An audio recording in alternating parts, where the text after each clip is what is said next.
Hey, welcome. Did Lori, I welcome to you too. did Good I to see forget myself? you. Did I Hey, forget myself? happy Tuesday to you. Yeah, you too. I'm geared up. I'm in Ottawa. I'm not in Edmonton. You're I closer to s- Edmonton than I am. oh, I'm I know. broadcasting from the shores of the Ottawa River here in Ottawa, Ontario. But I'm cheering for my old team, the Edmonton Oilers. So they'll get back to Edmonton. They'll get some power from the fans. It'll be 2-2 in no time.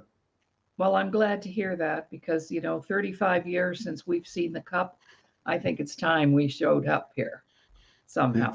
Yeah, The yeah. last time the last time we got the cup in Canada, there were dinosaurs here. So true, so true. Really looking forward to today's show and stepping Mhm. sort of into the performance side of treatment. You Mhm. know how you Dr. Vic runs the Apollo Physical Therapy Centers. He's a friend of mine. He's got me back straight and running, and he helps Oh, people all day long, every day. So it's so good to have him on the show and talk about how recovery and performance are the same thing. excellent. Excellent. I can't believe though, Doug, how quickly these Tuesdays roll around because I'm on with Ramin before you and then you, and I get to spend, Tuesdays with two of my favorite guys in the world. And but those Tuesdays just roll in, man. I don't know where a week goes. Well, it's been a fun week. I just actually had to do something I didn't want to do. I had to go into the Ottawa River this morning, and the wind was up, and get my boat tied back up. So Oh, I my hair's still a little wet. I see that. Yeah. Uh-huh. You didn't have to wear that shower cap if you didn't want to. You So need how's one it of our going out? cork. Oh, Doug, you need one of our cork caps that we have Oh yes, with tell our me. logo on them. Yeah, yeah, yeah, yeah. How are those coming along? Did you get them Great. stamped? Yeah, they're great because they're heat resistant and they're water resistant. So these are ball caps that we imported from Portugal, and they're made out of cork, and they're light and they're beautiful. Ron loves his. Hmm. Awesome, awesome. Get one out here because the sun's Yeah, going to come out one day here in Ontario. It's been raining for a week and a half, right. so I'm going to need that cap on this head. Well, we had them monogrammed, right, with SWU, Self Worth University, the first 100 anyway. Yes. So we have a very good friend, and he's not really doing very well right now. So we gifted him a cap the other day, and I said, "Do you mind wearing a Self Worth University cap?" And they've been a big support of mine in the business, and I didn't think that would be a problem. And he said, "Well, of course not. But if anybody asks me what it stands for, I'm going to say Swingers United." Wow, that'll sell a lot of caps. I thought, only you. He has a wicked sense of humor. And I thought, yeah, okay, Swingers United. You go for it, buddy. So tell me a little bit about how everything's going out there in Drayton Valley, Drayton Alberta, and, and Valley. and and who you're helping these days, who you're supporting. I'm always interested because that moves fast for you as well. Yes, for sure. Well, actually, right after we're finished the show, I have a new client and a young military man, but it's not him, it's his younger brother who's presently really medicated and in a group home. And this kid's like 34. And I'm going over to visit this afternoon. We made an appointment just to go do a social visit, but he's, you know, he's, big pharma, right? You know how we talk about that sometimes. So I may or may not be able to do something for him, but I'm going to at least go and see him. Well, options are everything. I Hmm. always tell people when I'm working with them that the only reason people commit suicide is because they're left with one option. Hmm. Hmm. Right. And that you got to remember that when you're trying to help people, listen to them, hear them out, find the positive things out of their own mouth, and then Right. just feed them back to them so that they can realize that there's more than that one option, that there's a whole bunch of different options. So that's what I try to share with people to put it in perspective. Yeah, for sure. So that's one thing on my plate today. As soon as I leave here, it's about a 2-hour drive to go over, and I just offered to go because my heart ached when he was telling me the story. And I said, no, wait, I'm like you, Doug, no, there's other ways to get well. So let's just start with something, anything besides that. Yes, I agree. My story with opioids is very clear, and I haven't told it on the show today, but when I was paralyzed, I got on a lot of opioids to deal with the pain, to help me sleep. So I was on morphine and I was on knockout pills to sleep at night. And I couldn't get my bladder going. And I had to make a decision to get off the opioids and take a chance on dealing with the pain, getting over the pain, finding other ways to solve the pain. And within 6 weeks, my bladder hadn't functioned for 6 months. Wow. Within 6 weeks, it started functioning normally, and I'm happy to say, like 30 years later, it still functions perfectly. And I don't. As soon as I touch anything with codeine in it, as soon as I touch morphine, I have to be prepared to catheterize because I'm very sensitive, right? Right. So I managed to physically and mentally get away from that. So I really believe in what you're doing, Laurie. Like, everybody deserves a shot to get off of that stuff, right? Absolutely. Yeah. Because it really just stalls everything. Yeah, and we're going to Doing the find work. Dr. Vix in perfect Yeah. agreement. We're going to talk about where the new medications are going, actually, in treatment Okay. today. So Cool. I'm excited about talking about that because it's so meaningful for the front lines of trauma, right? Not Right. dumping opioids on people over and over and over. Yeah. And these are kids that were already doing drugs, meth and fentanyl and, whatever else is out there, with that's the first problem. And then Mm. adding to that doesn't help much. So listen, we have a couple of little treats. Let's do one before we bring in Dr. Vic. And you sent me a couple of clips of, the glory days for you. So yeah, so let's do the first one you sent where you scored that goal. You want to tell us about that? Sure. I have the one where I have a broken nose, where I'm wearing the No, mask. the first Oh, one. the other one. Oh, okay. Yes. Well, this was a big game in Buffalo. It was my fifth game with the Buffalo Sabres. I ended up being first star of the game, but this is the game-winning goal with a minute left in the game.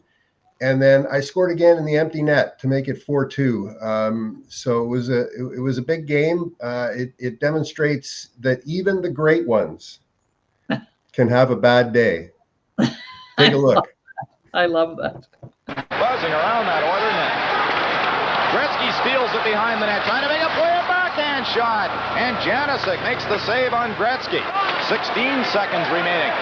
In the penalty to Hadshide. Gretzky trying to set up Dave Hunter. Shot, couldn't clear it. Gretzky's pass knocked down by Galley. Kings are 2 on, now 3 on 1. Smith slots up, scores! Yeah, this is the one where I have the broken nose. So I'm wearing the mask because somebody punched me in the face the game before and busted my nose. So I'm sorry, I didn't know that was the one. Those are great. Those are great. And I just want to mention that, right now I'm working on a project.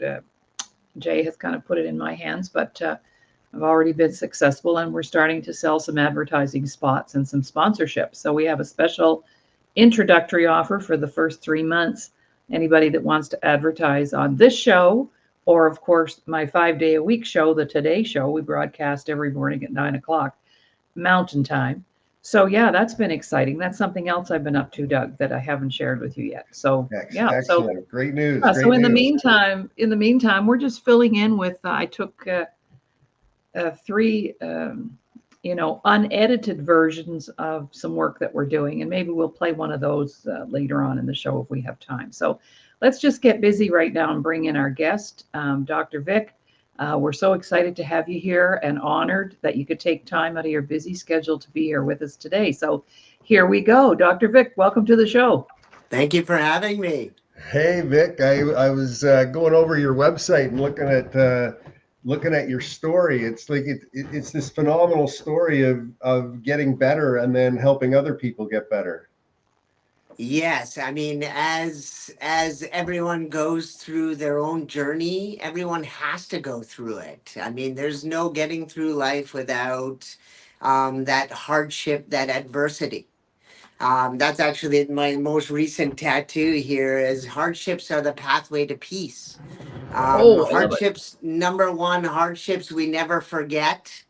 They always stay near and dear, but hopefully along the way through hardships, we learn along the way and we get wiser. Right. And I mean, that's something that I told myself first year in practice. The first time is a learning experience in whatever we do. The second time, you're an idiot. Right. So let's try to learn the first way through and also believe that we can learn and we can change. Right. Right. And it comes down from that self belief, even in your own story, Doug, that you've shared, in having your mom behind you and giving you that positive support along the journey. It goes a long way, right? And it instills that self belief within yourself, and we have to have that in order to recover and to heal. If we don't have that, it becomes much harder battle. That's right. So So your parents, like your parents were major league, right? Because you didn't start off like so good. There was challenges, but you were never really didn't have a chance to even take a look at them. You just fought through them, right? yes, and just based on what you come to know and figure out along your journey. They're not teaching this stuff in schools. They're not teaching No, how to move and what to engage and how the actual neurology understands, right? Because it's a language, right? If you're speaking English or Japanese and it speaks neurology, I mean, there's a problem. So Mhm. we need to speak neurology with our body and what it understands. And when it understands, it stays healthy for a very long time. But if we don't program ways in whatever we're doing in terms of movement, breathing, then we're not programming the nervous system in a way that it understands. So then what ends up happening is we start going towards our stress center or our autonomic nervous center, which is our stress response. And the body is trying to figure out and get its bearings along the way. So the brain leads the body, and this is where you and I cross over, right? This is where we're inextricably tied together. The brain leads the body, the brain heals the body. It's always first, right? And trauma is trauma is trauma, right? 100%. It's the cause. And tell us what you do when somebody comes into your clinic, when they come to see you, because you're able to read the physical, right, on how it translates into the emotional.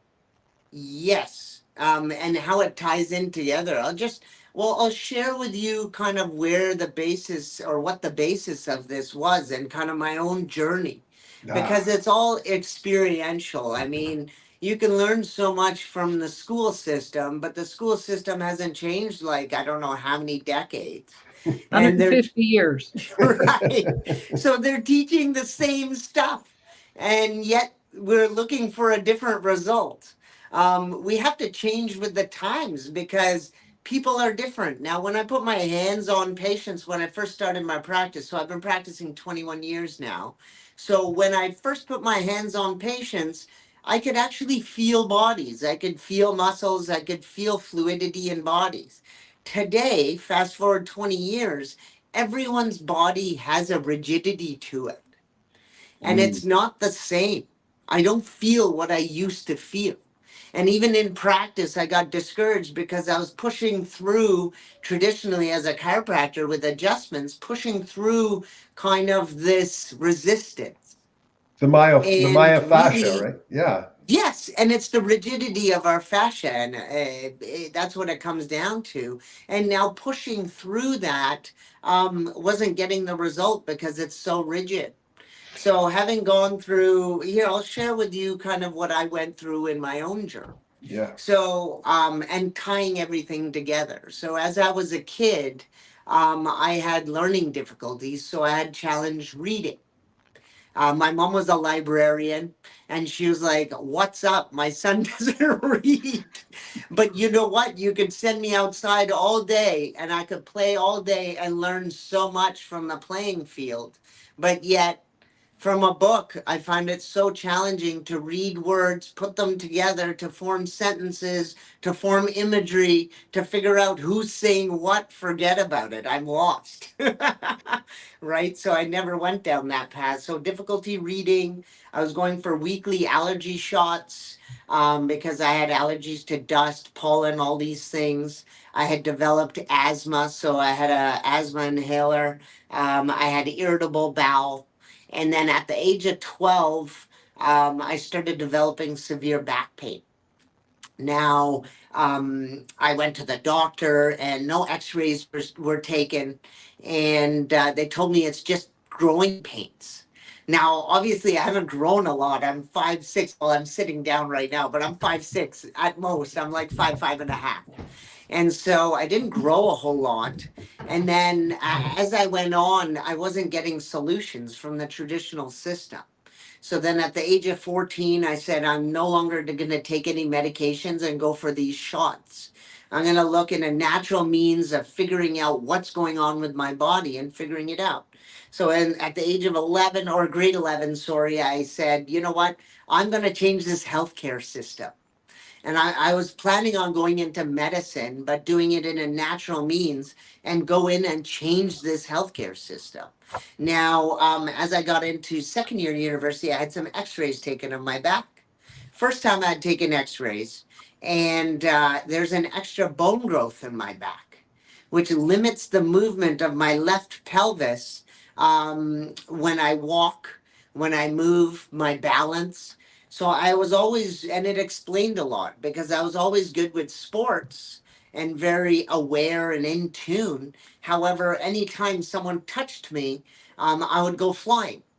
I didn't have my balance of my pelvis, so that made sense to me. So I started chiropractic treatments, which helped me a lot. And I changed my career path to become a chiropractor because it jived more with me that it's a natural means of healthcare, that I'm not putting extra chemicals into my body, and I'm figuring out the root cause of what's causing my dysfunction and fixing it, not just creating a mask, for the symptom. And that's an analogy I use with my patients. I mean, if the house is burning down and you put off the fire alarm, your house is still going to burn down. Okay. So we have to put out the fires, right? We can't just put off the alarm, which is our pain center.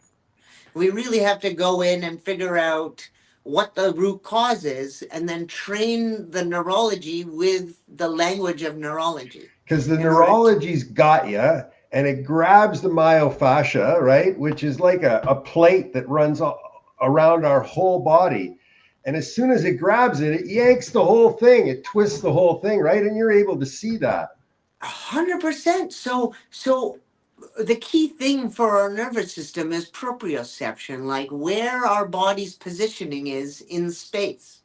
And so when the body's positioning in space is neutral, then the body will hold that posture in neutral.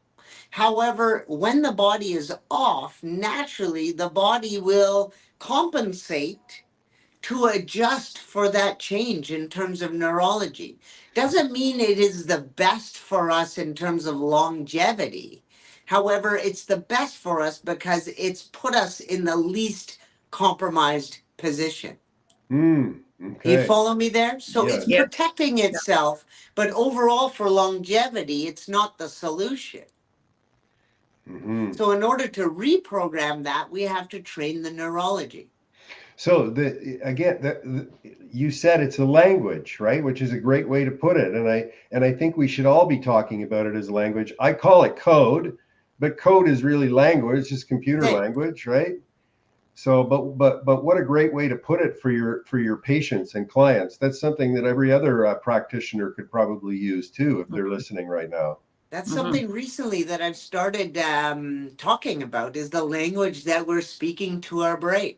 Yeah. Because if it's not in the right position in the way that it's designed to function, then we're in a problem. Laurie does it with the same thing, essentially. I think that's what all three of us on the call are trying to do, is get them to reprogram or learn that new language. 100%. That is the recipe ultimately for this. The nervous system is the mothership of this body. Mm-hmm. Okay, we have three nervous systems, and we have to make sure that all three nervous systems are healthy and functioning. So we have our central nervous system, which is our spine and our brain, which primarily how I've broken it down is its primary function is input from its fascial structure and output. That's what keeps it healthy. And at the same time, our breath, because our breath is the largest pump of our body. So if the pump of fluid of our body is not flushing out our waste fluid of our body, we're in trouble. We will become septic when this fluid, that's waste fluid, is not evacuated from our body. And our diaphragm pumps the largest vessel of our lymphatic system. Okay.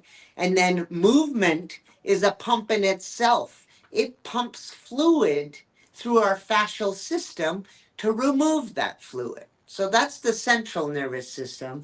Then we have our autonomic nervous system, which is our fight or flight. We're in a position of stress. Is this animal or is this being going to beat the crap out of me? Or am I going to run or am I going to defend myself? When the autonomic nervous system has too much stress on it, it will freeze. So it won't know whether you want to run or fight and it'll do nothing. Right? So that's the autonomic nervous system. And then we have the enteric nervous system, which is our gut.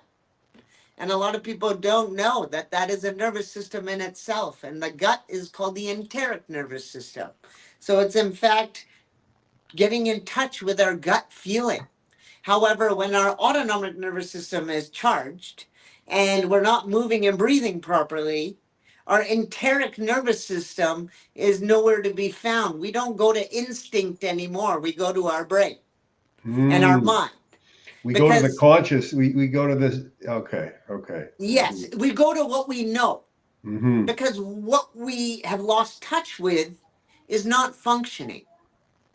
It's like when if you stay at home too long, you get into patterns of doing the same thing every day, every day, every day, and you got to break it up. Yes. Is that what you're talking about? The habit, yes. And now Okay. we have to change that patterning.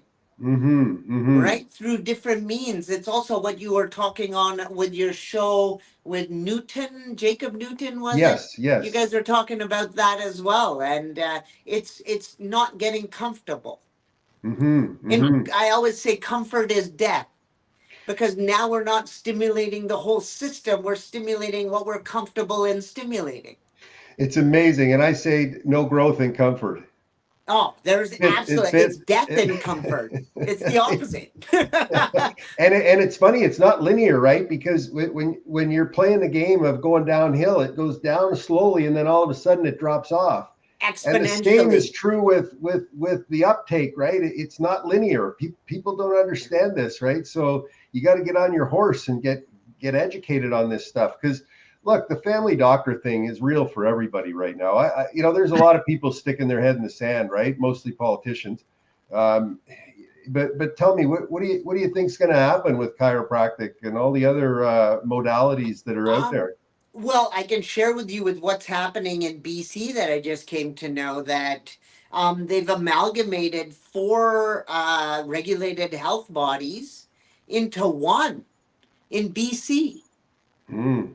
And it's called the BC Alliance of Health Professionals or something like that. So what is it? Where Is it medical chiropractic? so it's chiropractors, naturopaths, Okay, massage therapists, and okay, acupuncturists. okay. And RMP all of the Western. colleges are going under one college. Okay, Western education, acupuncture. Okay. Yes. Wow. And so it's quite interesting how and where kind of this is going. So some people are afraid, like chiropractors may be afraid that we may lose that autonomy. However, I look at it as union. Yes. right? Unity of healthcare practitioners coming together and working towards a cause and helping people. So it's like a power of numbers in a sense. It And, only works though if the culture and the intention is the same and the philosophy is the same, then it works. and you know, they're doing the pharmacist and the prescriptions now, so there must be you know, considerable openness, right, to the right plan. So your governing body is working their tail feathers off on this right now. I think so. I mean, this is what's just come out of BC. Okay. And so it might trickle down into other provinces as well. I mean, BC is usually ahead of the curve on like alternative healing and health. Okay. So I mean, I think that's a good step forward. Some people don't. I mean, I don't live in that place of fear. At the end of Hmm. the day, I honestly think that the innovation that's happening in this space right now is Hmm. eventually and could potentially remove colleges altogether, right? Let's And talk and about that. Let's talk about those tools. You know, because I joined you at your clinic for animal movement the other day, and yes, Aisha is just an incredible talent. We want to have her on the show for sure. You know, she a lawyer turned to animal movement. You know, and cutting edge stuff, and you guys are working together. So let's talk about the tools. Plus, we want to talk about NeuroTracker. We can't forget to talk about that, right? Because it's related to spatial capacity. But talk about the animal movement and Aisha and what she's doing for people. sure. I'm gonna get back to my story because this ties Sure. into the story. Awesome. Awesome. So then I went into practice. I had my practice from when I started. And then probably about 10 years ago, so married, had children, and then about 10 years ago, so I had about four practices at the time and 45 staff. Okay. And Jeez. then I started developing a tremor in my right arm and then a small head shake and neck shake. Okay. And then I started losing my memory. So I started forgetting the names of my kids at times and their birthdays. And it became quite scary. As you can imagine, I've always relied on my willpower in my life, and I have an extremely strong willpower that whatever I put my will to, I will accomplish or I'll move in that direction. But at this point in my life, with the amount of stress and what was going on in my life, I couldn't find my willpower.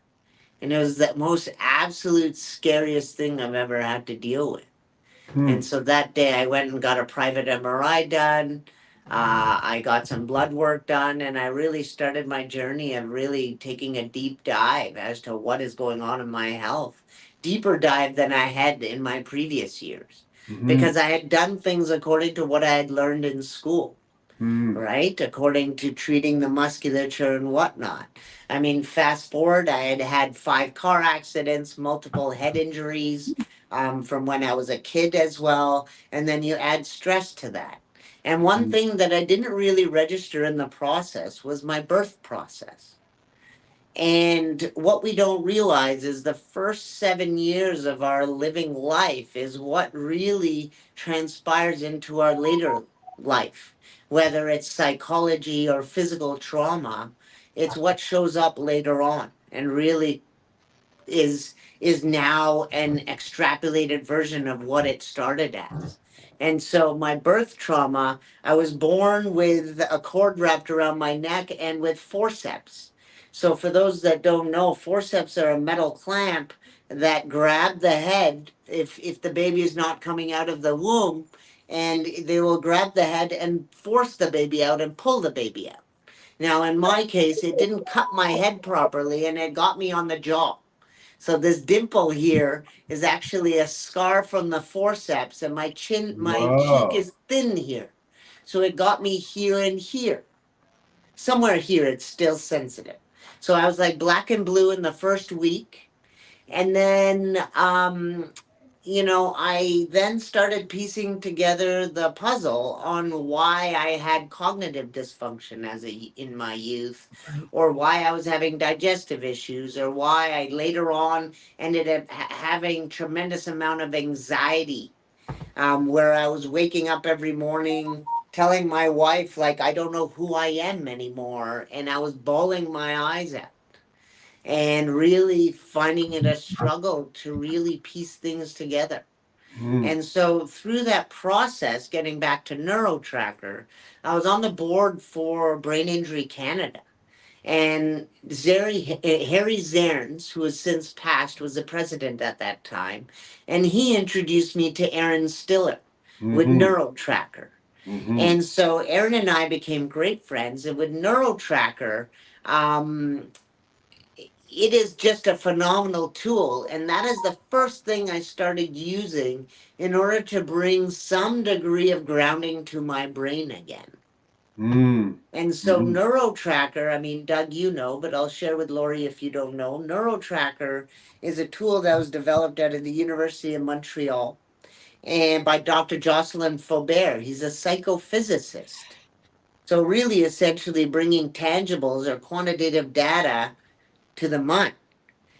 Quantitatively. And so he started doing some work with peripheral vision training with the elderly in helping them keep their driver's license longer. And so he was helping them in this. And then Manchester United contacted him and asked him if they would create a device that could speed up their players' processing speed of their brain. So on the field, their reaction time is faster, which means you have an edge and you're biohacking and you have stronger players on the field.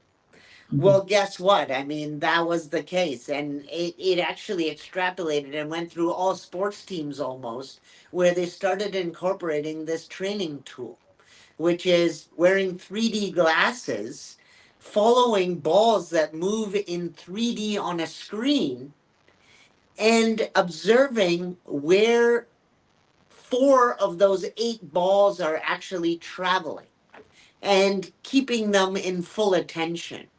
And so this actually works with 4 areas of the brain.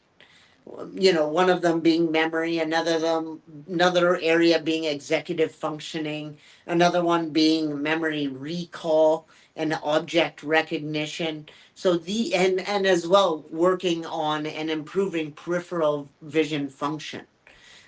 So what he found was that in working with peripheral vision and then center, keeping your eyes on the center, that we can adapt with our eyes in terms of distance and close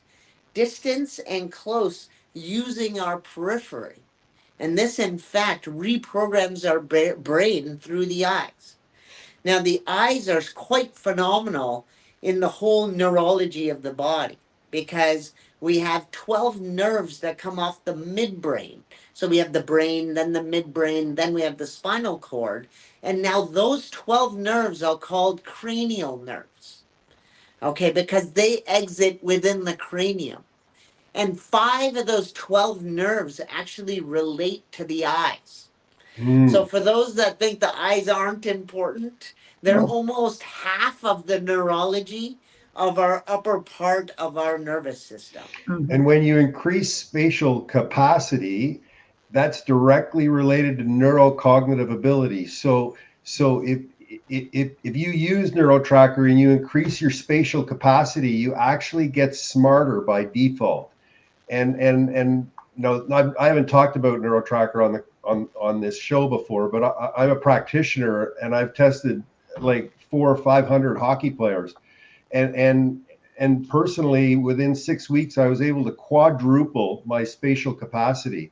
And as long as I continue to play table tennis and go on NeuroTracker every now and then, what happens is I'm able to sustain it. So it doesn't take, I found it doesn't take that much to keep the ball rolling. You got to do it quite consistently for a few weeks, but Well, I mean, the brain heals faster than it declines. yeah, that's And so amazing. you actually don't have to do the training a lot, but if you stop the training, your brain will decline a lot slower than how often you're doing the training. And if you supplement, like if I was playing hockey, tracking the puck, because it's called multiple object tracking, right? If I'm Yes. tracking players in the puck, if I was out on the ice, I'd probably only need NeuroTracker like once a week for maybe 10 minutes. Like Oh, it's yeah. really amazing. It doesn't take much time. And what It about doesn't. meditation for you too, right? So it's funny you're mentioning meditation. I mean, I'll bring it back to NeuroTracker. So I hadn't played basketball in say a month. It's my favorite sport, and I've been doing my NeuroTracker. So I went out onto the street and I said, "Okay, let's shoot some hoops." So I was close to in the range of 3 point zone, and I put one up and I got it in swish. And I put another one up. I put 7 of them up, and this never happens with me. I tell you, it doesn't. And I hit 7 shots in a row, and I hadn't touched a basketball in a month. It is magical what this technology does, and that's you can go to your clinic, right? You can go to Apollo Physical Therapy Centers, and do you have NeuroTracker set up there for people that Yes, we want to do. get it? Yes. Yeah, And excellent. we'll train people in doing that amongst other things combined.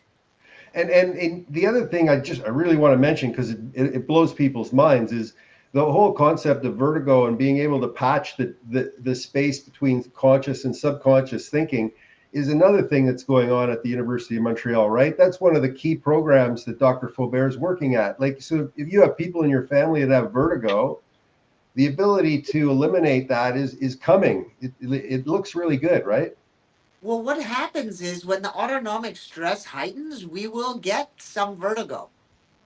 Mm. Okay, we will get lightheadedness also Mm-hmm. when we're in that high level of stress. Now, Mm-hmm. what's interesting is even our eyes have an autonomic response. Okay, so as I was doing it the other day, I was crushing it. I was tracking fast, but then the autonomic response kicked in. So then my heart rate started going up. Okay, pupils will constrict, and my breathing started increasing, right? So that's the autonomic response. So it's a matter of training and keeping the calm, and well, creating a calm within the body while training. Like um, like a breakaway, you got to be focused and you have to be calm. 100%. Yeah. Yeah, otherwise you're going to fluster, you're going to screw up your stick handling, and then you're going to fub it. Yeah, you don't want to use your mind so much. You No, don't want to use that part of your brain so it's much when it's you our got a it's our breakaway. instinct, that we want to get. Our instinct is so much faster than our mind. You know what? It's still amazingly hard to believe that you score anyways, because there is nerves, but you've trained yourself, and this tool, NeuroTracker, does that. It calms those sympathetic areas, right? It does. So getting back to meditation, Mm-hmm. meditation is a state in which we're getting to a place of calm within ourselves, regulating our breath, our heart rate, calming down the brain, or sorry, calming down the mind, in terms of its daily thoughts and where it likes to run to and jump to.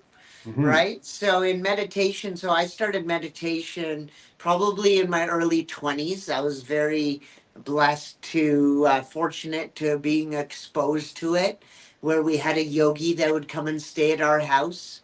And then my parents and my brothers started following the meditation practices of this yogi.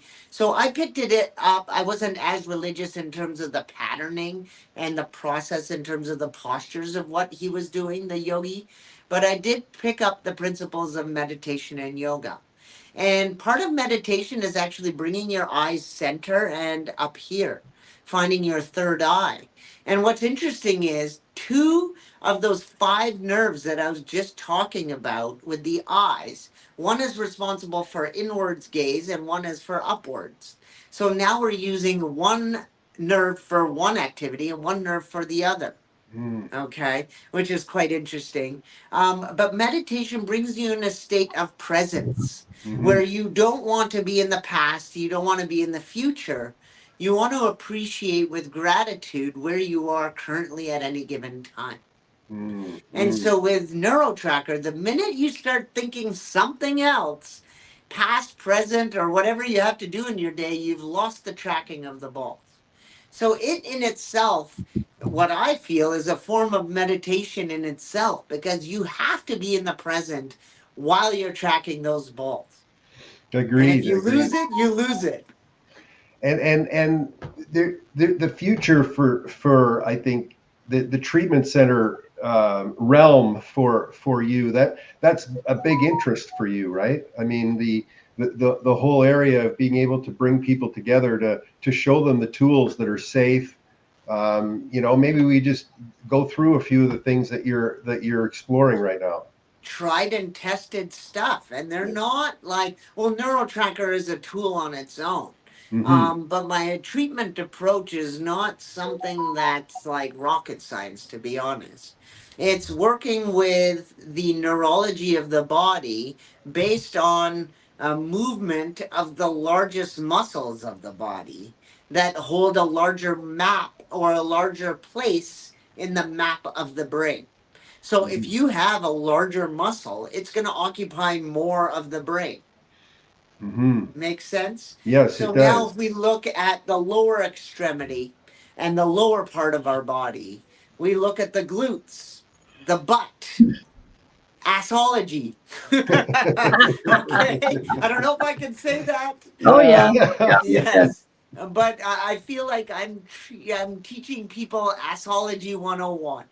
It's Mm, understanding what is this masterful muscle that has been placed in our back of our pelvis that we have no idea how to access because we're using our quads, our legs, as movers of our body. Now, the quads are the second largest muscle in the lower body. The glutes, the butt muscles, are the largest muscle in the lower part of the body. So the glutes, before I get into that, we have to look at the fascial lines of the body. Now we have linear lines of fascia of the body, and we have spiral lines of the body, which allow for spiral rotations of the body. Now, as humans, we're quite dumb because we become marchers. We're like this all day or running like this, but yet we are not incorporating swivel spiral movements of our body. Again, speaking neurology. mm-hmm. This Mm-hmm. is speaking neurology. Brain understands this because one of our planes of movement of our body is rotation. And that's one of the lines of the fascial movement. So if we're not synchronizing our body through spiral movements, we are in trouble. Now, getting back to the lymphatic system, our spiral movements also have lymphatic drainage. And if our Mm. spirals aren't functioning, we're not flushing out sort of like a mop. We're not flushing out the lymphatic fluids along that spiral line. And Okay? therefore causing the pooling you were talking about. 100%. Then the pooling occurs. And Mm-hmm. now when pooling occurs, now we're causing interference with our nervous system because this is extracellular fluid that has been created. And now, when it's extracellular, and this is something yet that I have to figure out, is that when fluid is inside the cells, it's protected. It protects the nervous system so it doesn't interfere. However, when it becomes extracellular, it now starts interfering with our nervous system. Water and electricity doesn't mix. Mm. Mm. Okay. And now we Got it. start getting idiopathic neurological conditions that our system doesn't know where they come from, but yet they exist, like MS, Parkinson's, and go on, so on and so forth.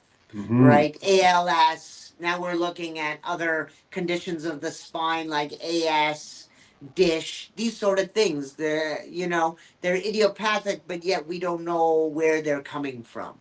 And Well, now, when we start getting this form of interference, then we start getting into neurological deficits. mm-hmm. Not to say that we can't heal from this, but now we really have to take a deep dive into teaching the neurology of the body in order to get the pump functioning again. Even if Okay. you could show the challenge is, even if you could show people the markers, a lot of them wouldn't do it because we're Yes, getting this we're getting to a place where we're going to be able to see the markers, right? And we already know how we got to battle against brain illness. You got to use the central nervous system, and you got to get off stuff that we hurts have the to. central nervous system. But we have to scare the crap out of people to let them know that the 100%. alternative is age, get dysfunctional in terms of pain, start getting knee and hip problems, have some Yeah. replacements done, maybe have cancer or something of that sort, maybe have a heart condition along the way, right? Yeah. And then start developing incontinence and now poo and pee yourself in your bed and then die. Like, I'm sorry, I'm not going out like that. Me either. Me either, And Now, man. what that is is the sad reality of where we sit today in terms of health. This is not a healthy living.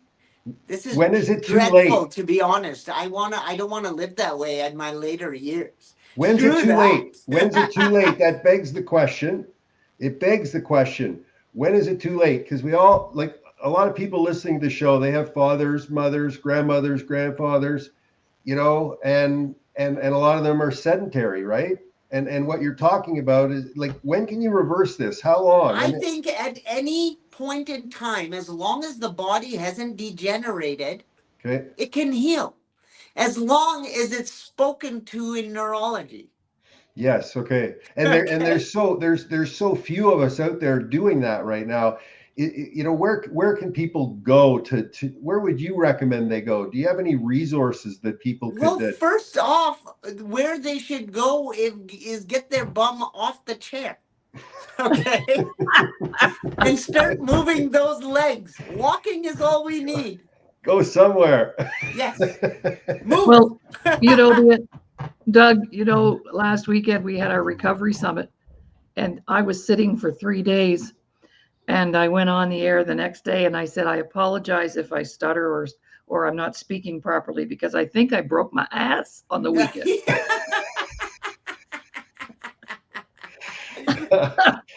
Oh my God. And Yes, it's true. I yeah. mean, we Yeah, have no, to literally. use it. Yeah. Yes. And skating, if you can skate, that's got to be the best thing. Oh, skating is amazing. Yeah, Skating like is fantastic. it's But what just moving, just walking is all we need, really. We need to spark the nervous system. It's just, Nike says, just do it. Just yeah, do yeah, it. just get up, Just do get it. All we moving. have to do is movement is life. Honestly, movement is life. And the central nervous system will die if we don't move. Mhm. Movement provides a lit up map to the brain. So the nervous system is simple: input, output. So it cannot output more than it gets input, first of all. Hmm. Okay. And then input is less. So we have to move in certain patterns. First of all, moving will light up the brain. Hmm. Then, if we move in certain pattern movements through spirals, the brain will light up more. And when the brain's map lights up more, it can output more. And then when you Right. feed it with neurotracker through the mind, right, through the eyes, Yes, directly into the mind, you combine that little bit of directly into the exercise. brain, not the Yes. mind. Yeah, sorry, yes. The, Yeah. the mind is here. Yes. The mind goes all the way to your Yes. toes. Yes. Thank you. So training the brain through the eyes, and it's just phenomenal. Even my assistant that I've just recently hired to help me with this process, she started doing it. And the first day she did it, she text messaged me. I was out of the clinic. She's like, I'm so discouraged. Like, I can't track. And then now she's like, oh my God, I feel like I'm sharper. I feel like I'm smarter. I feel like I can concentrate more. I'm like, boom. You've Yeah. just ticked off all of the things that it does do. And it's being brought into schools now for ADHD and ADD. And the coaches, when I tested all these hockey players, the data that came out of the machine matched what the coach saw on the ice with respect to their speed and agility. So that was a phenomenal awakening for me. Oh, yes. That you could see it in the physical, plus you could see it just from the brain. Well, because it's calming the autonomic nervous system. Mm-hmm. So the more the brain knows, the more calm it is. More it knows from its high level center of those 12 nerves. Mm. So the more it is getting in from those 12 nerves, the more it's comprehending, the more it's calm. But it goes into a panic mode when its sensors are no longer bringing in information. Right. Oh, like when you're in the dark. It gets scared. That's where Yeah. fear comes in. It gets scared. So now it goes to its mind of what it knows, because that's what is concrete and truthful to the mind, but it stays captive in there. It stays stuck in that space and fearful of trying something new, and that's where people fear change. Lack of confidence. What a Yes, great and then our confidence goes down. So now, why is it important to get into creativity and doing all the things that we create? Because it's a reassurance to the brain and to the being that I did that I have the power to do that. And it's all mind trickery to then convince the mind and the being that it has power, that it has more power, then it has ultimate power. And if it Not has ego, not ego, but Okay. really optimizing what this being can do. And when it's surrounded by a group of supporters, when you pick your supporters wisely, man, you get better 3, 4, 5. It's exponential, really. Love is exponential because love is energetic, and love is exponential, and it's a deeper Well, it has feeling. no boundaries. It has no boundary. It has no boundaries, and so it's infinite. So when you bring infinite in your life, you start to see infinite. That's right. Right? And that is No what we need in our limitation. life. We need to see that infinite, that true power of what we can do. I'm 46 now. Honestly, I feel like I'm in one of the best shapes of my life. I feel like I am overcoming so much. I have the best relationships with my children. My memory is getting sharper by the day. You know, I still have hair. I still have black hair. And I still have like that juice within myself. But if you were to ask me a couple of years ago or even months ago, I would have told you I'm on my way to dying. Right? I got pneumonia twice. Wow. Where I really honestly thought I was gonna die. And it really crippled me. So to be standing today and just telling you this story, it feels great because, you know, anyone can do it. As long as you have faith within yourself and you have love around you, you get through this process. You see, I never felt my pain when I was a kid because I had the most love in my life, and my mom protected me from anything negative in my life. So anything that came at me, I was like, I can do it and I can crush it. And I never felt fear until my staff started cheating from me, and it started compromising my core beliefs and values in which I exist at. They started stealing, cheating, and lying. And I those have are the just same not thing. part of my core beliefs, and it crushed me. Yes.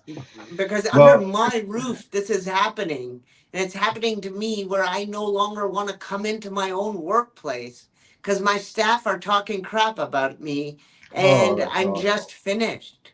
Yeah, I've You been know? there. I've been there a few times. Mm. And I just want to say, I'm connecting with everything that you're saying. Absolutely. Because now, not to brag, but next month I'll be 75. Oh my God, you don't look 75, Laurie. And I don't take any medication for anything. and Amazing. And the things that you're talking about, the movement and the spiral and all that, I went to the gym for a while and I had a wonderful trainer, and she got me out of those rigid practices that I was experiencing. But really, I never have a headache. I'm never sick. I went through COVID, never even a sniffle. Oh my God, that's And I was not amazing. vaccinated. I chose not to be vaccinated. Same. So I agree with you 100%, 1,000%. And I just want to personally thank you for being here today because our time is getting nigh there, Douglas. You're So- Vic. I just want to say this to end it. You are amazing to be around. You are, one of my favorite people to just be in proximity with. Okay, so like you keep doing what you're doing, man. And everybody reach out to Apollo if they want to know more about this or have a conversation with Vic. Thanks so much for coming on the show. And thank you so much for having me here today. You guys are heroes in yourself. It's finding that space deep down and that courage to get moving. So thank you. You're and a let's healer, do man. this stuff together. Yes. Yes. Doug, Thanks a lot. Doug and I have a little laugh every once in a while, Vic, about coordinating our outfits. We've showed up on the show. He's got a red shirt, I've got a red blouse, and we didn't coordinate that. Okay. But today, what I'm really excited about is that the banners and the nameplates are the color of your shirt. And I didn't know that was your corporate color. There we go.